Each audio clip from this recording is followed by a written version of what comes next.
রেলের হকার উচ্ছেদের প্রতিবাদে বিক্ষোভ। দমদম স্টেশনে হকার উচ্ছেদের প্রতিবাদ আর প্রতিবাদে দমদম স্টেশনে তৃণমূলের মিছিলে শামিল শিয়ালদা বনগা শাখার হকাররা। দেখাচ্ছি সেই ছবি।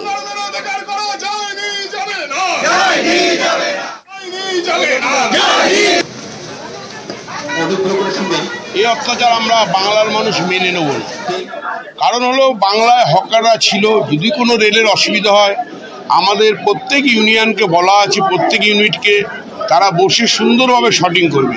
কিন্তু যদি আরপিএফ মনে করে গায়ে জোর করে তুলে দেবে, তাদের রেলটাও বাংলায় চলতে দেবো না হকাররা, এটা আমাদের সিদ্ধান্ত। আর এবার নিউ টাউনের দিকে নজর রাখবো, কারণ সেখানে পুলিশ অবৈধ নির্মাণ রুখে দিল। সরকারি জমিতে বেআইনি নির্মাণের চেষ্টা।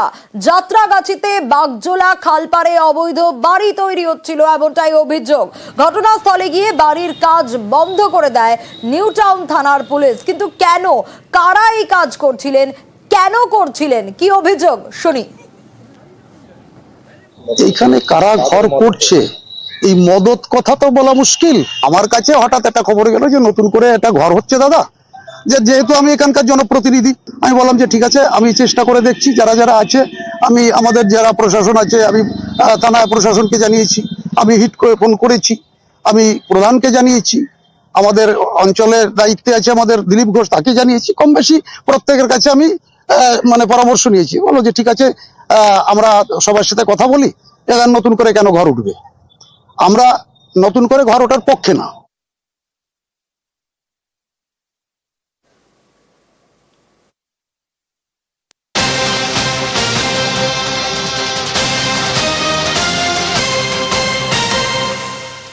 আমরা খবর দেখাই আপনাদের সমস্যা সমাধানের জন্য। 13ই মার্চ একটা খবর আমরা দেখিয়েছিলাম। কি খবর?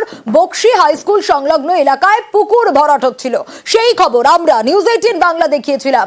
ব্যক্তিগত সম্পত্তি দাবি করে স্থানীয় তৃণমূল নেতার বিরুদ্ধে পুকুর ভরাটের অভিযোগ ছিল। কিন্তু আমরা এই খবর 13ই মার্চ দেখানোর পর আমাদের খবরের জেরে, নিউজ 18 বাংলার খবরের জেরে বাঁকুড়ার শ্যামবাঁধে বিডিও পুকুর ভরাট রুখলেন।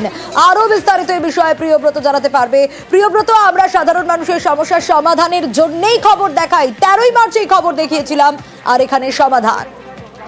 একেবারেই আমরা সমস্যার সমাধানের জন্যই খবর দেখাই এবং সেটার কিন্তু প্রতিফলন দেখতে পাওয়া যায় প্রশাসনিক স্তরে। এমনই একটা ঘটনা ঘটেছিল যে ঢেকো গ্রাম পঞ্চায়েতে যে বকশী হাই স্কুল রয়েছে তার সংলগ্ন একটি পুকুর, শ্যামবাঁধ নাম, সেটা কিন্তু স্থানীয়রা দীর্ঘদিন ধরে ব্যবহার করে আসছিলেন এবং স্থানীয়রা চাইছিলেন এই পুকুর কিন্তু যেমন ছিল সেরকম থাকুক। কিন্তু স্থানীয় পঞ্চায়েত সভাপতি তার নেতৃত্বেই একদল দুষ্কৃতী তারা বেলুডার দিয়ে এই পুকুর ভরাট করতে গিয়েছিলেন, এমনটাই অভিযোগ গ্রামবাসীদের। পরবর্তীকালে গ্রামবাসীদের বাধায় সেই বেলুডার পিছিয়ে আসতে হয়। অন্যদিকে ঢেকো যে গ্রাম পঞ্চায়েত এবং স্থানীয় রায়পুর থানায় বারে বারে জানানোর পরও কোনো ব্যবস্থা না নেওয়ার জন্য, নিষ্ক্রিয়তার জন্য ঢেকো যে গ্রাম পঞ্চায়েত, সেই গ্রাম পঞ্চায়েত তারা দেয় গ্রামবাসীরা। এবং পরবর্তীকালে যে পুলক সিং, যার বিরুদ্ধে অভিযোগ উঠছে এই পেলোডার দিয়ে ভরাট করা, সেই পুলক সিং এসে পৌঁছলে বচসায় এবং মারধরের পরিস্থিতি তৈরি হয়। পরিস্থিতি অবশ্য সামাল দেয় পুলিশ। পরবর্তীকালে ঢেকো গ্রাম পঞ্চায়েত এলাকাতে স্থানীয় মানুষজন চাইছিলেন এই পুকুর কিন্তু যাতে ভরাট করা না হয়, প্রশাসনিক স্তরে সেই কারণে জানানো হয়েছিল।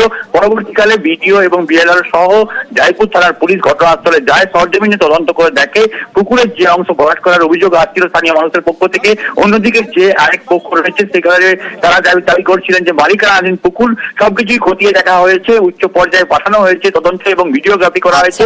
এর পরবর্তীকালে যদি কোনো রকম ভাবে পুকুর সেক্ষেত্রে আইন মোতাবেক ব্যবস্থা নেবেন বিডিও, এমনটা দাবি করা হয়েছে।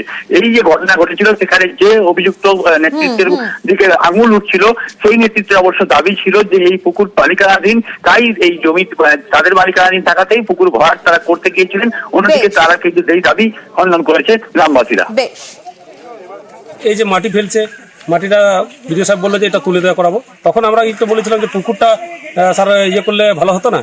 বলছো তোমরা অ্যাপ্লিকেশন দাও। এটা কাণ্ড করাটাও তো সম্পূর্ণ রাজনৈতিক পলিটিকের ব্যাপার, যেটা পুলক সিংয়ের যেটা নেতৃত্বে এগুলো তো হচ্ছে। আর এবার নজর রাখবো মাটি বিক্রির অভিযোগ। কোথায়? হাওড়া শ্যামপুরের বারগ্রামে। মাটি বিক্রি কিসের? খাল সংস্কারের মাটি বিক্রি করে দেওয়া হচ্ছে বলে অভিযোগ। শ্যামপুর থেকে বনমালী নগর পর্যন্ত খাল সংস্কার, আর খাল সংস্কারের মাটি শ্যামপুর রোডের ধারেই রাখা। যে ছবি আপনাদের দেখাচ্ছি, বেসরকারি রিসর্টে মাটি বিক্রির অভিযোগ করছেন স্থানীয়রা। ব্যবস্থার আশ্বাস শ্যামপুর পঞ্চায়েতের উপপ্রধানের। কোথা থেকে মাটিটা আসছে? কালকাটা থেকে। এ সরকারি মাটি তো তাহলে? এটা কোথায় পড়ছে? রিসর্টে তো? সেটাও জানি না। কারা বলেছে আপনাকে ফেলতে? তারা যে গাড়ি ভাড়া করে তারাই। মাটিটা তাহলে ওই খালকাটার মাটি ওখান থেকে নিয়ে আসছেন তো, বারগ্রাম থেকে? ওখান থেকে আসছে। রাস্তা ধারের তো মাটি? হুম। আপনার কাছ থেকে এই মতের এই খবরটা পেলাম, কিন্তু আমরা পঞ্চায়েত থেকে আমাদের গ্রাম পঞ্চায়েতে একটা মহিলাদের সংঘ অফিস আছে, ওখানে আমরা মাটিটা সেটা পাঠাচ্ছি। এবার তার পরিবর্তে কখন এবার কোনো যদি গাড়ির ট্রেলারটা যদি নিয়ে যায় সেটা জানা নেই। আপনারা বলছেন, আমি খোঁজ নিচ্ছি এবং খোঁজ নিয়ে যদি হয় আমি অবশ্যই তাকে নিষেধ করবো, এবং যদি তারপরে না আসলে আমি প্রয়োজনীয় ব্যবস্থা নেব। এখন এদের তো সব জায়গাতেই কাটমানি, আর এরা সারা শ্যামপুর থানাব্যাপী শুধু বারগ্রাম নয়, শ্যামপুর থানাব্যাপী তৃণমূলের একটা আপনার যেহেতু 100 দিনের কাজ পুরো টোটাল বন্ধ, দুর্নীতির জন্য 100 দিনের কাজ বন্ধ, তার জন্য আজকে আপনার পুরো যত খাল কাটানো হচ্ছে, এরা বলছে আমরা খাল কাটাচ্ছি না, খাল কাটাচ্ছে না, এরা খাল কেটে মাটি বিক্রি করছে বারগ্রামের। এবার সরকারি মাটি কি বিক্রি করা যায় না? কখনোই বিক্রি করা যায় না। এটা সরকারি খালের মাটি আছে তো? কি করে নিয়ে আসে? লরি করে? হ্যাঁ, লরি শক্তিমান ট্রাক্টর। বারগ্রাম স্কুলে যে খালটা কাটা হয়েছিল ওর মাটি, তাই তো? আমি সঠিক জানি, বললো তো বারগ্রাম থেকে আসছে, আমি সঠিকটি জানি বারগ্রাম থেকে আসছে বলুন। ওই খালের মাটি। হ্যাঁ। আর এবার নজর রাখবো বন দপ্তরের পাতা খাঁচায় চিতাবাঘ ধরা পড়েছে। পূর্ণবয়স্ক চিতাবাঘ ধরা পড়েছে বন দপ্তরের পাতা খাঁচায়। নাগরাকাটা ব্লকের কাঁঠালধুরা চা বাগানের এই ছবি আপনাদের দেখাচ্ছি। স্থানীয়রা দাবি করছিলেন যে কয়েকদিন ধরেই দুটি চিতাবাঘের দেখা মিলছিল এই বাগানে। বৃহস্পতিবারই 16 নম্বর সেকশনে খাঁচাবন্দি হয় এক চিতাবাঘ, আর 5 দিন পর এবার দ্বিতীয় চিতাবাঘও খাঁচাবন্দি। ছাগলের টোপেই বন দপ্তরের পাতা খাঁচায় ধরা পড়ল এই চিতাবাঘ।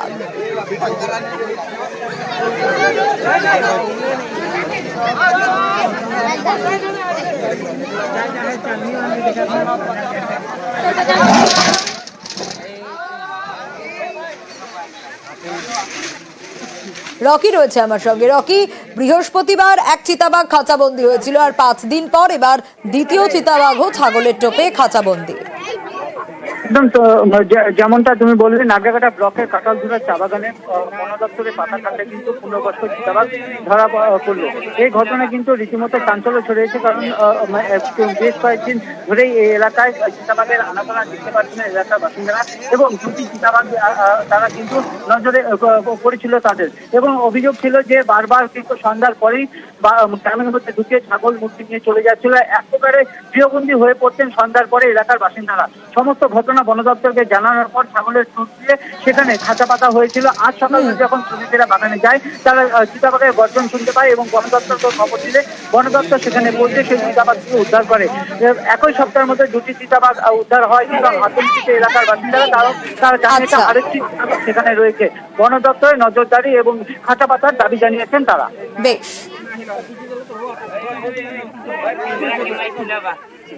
এই নিয়ে কয়টা বাঘ ধরা পড়লো? 2টা বাঘ। ভয়ভীতি আছে? হ্যাঁ, ভয়ভীতি আছে। আছে কয়টা বাগানে? বাগানে মানে 3টা মতো। 3টা আছে, তার মধ্যে কয়টা ধরা পড়লো? 2টা ধরা পড়লো। আপনারা কি চাচ্ছেন এখন?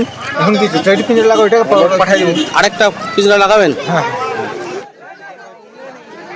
এটা হচ্ছে কাঁঠালধুরা চা বাগান। পেছনেই দেখতে পাচ্ছেন ঢিলছোড়া দূরত্বে আমাদের প্রাথমিক বিদ্যালয়, ঘাসমারি স্টেট ব্যাংক প্রাথমিক বিদ্যালয়।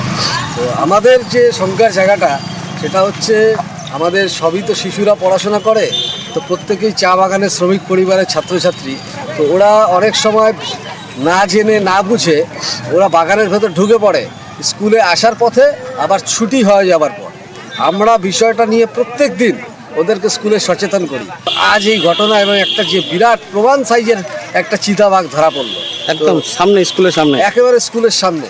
তো এই বিষয়টা তো একটু উদ্বেগজনক বটেই। আর এবার আরো একটা ছবি দেখাবো। কিং কোবরা উদ্ধার হয়েছে। দেখুন, 12 ফিটের কিং কোবরা উদ্ধার। কোথায়? মাটিয়ালিতে। যে ছবি আপনাদের দেখাচ্ছি, মাটিয়ালিতে বাড়ি থেকে উদ্ধার হয়েছে 12 ফুটের কিং কোবরা। আরো বিস্তারিত জানবো, তবে যে ছবি আপনাদের দেখাই, ইয়ংটং চা বাগানের ফাগু লাইনে এক বাড়িতেই কিং কোবরা দেখতে পাওয়া যায়, আর তাতেই আতঙ্কের পরিবেশ তৈরি হয়। খবর দেওয়া হয় বন দপ্তরে। 8 ঘন্টার চেষ্টায় কিং কোবরা উদ্ধার পরিবেশ প্রেমী সংগঠনের। পরে সেটিকে খুনিয়া স্কোয়াডের সহযোগিতায় ছেড়ে দেওয়া হয় জঙ্গলে। যে ছবি আপনাদের দেখাচ্ছি, এই যে 12 ফিটের কিং কোবরা, এই কিং কোবরা উদ্ধার হয়েছে মাটিয়ালিতে এক বাড়ি থেকে উদ্ধার হয়েছে। স্বাভাবিকভাবেই ইয়ংটং চা বাগানের ফাগু লাইনের এক বাড়িতে যখন এই কিং কোবরা দেখতে পাওয়া যায়, তারপরই কিন্তু এই খবরে রীতিমতো আতঙ্ক ছড়িয়ে পড়ে।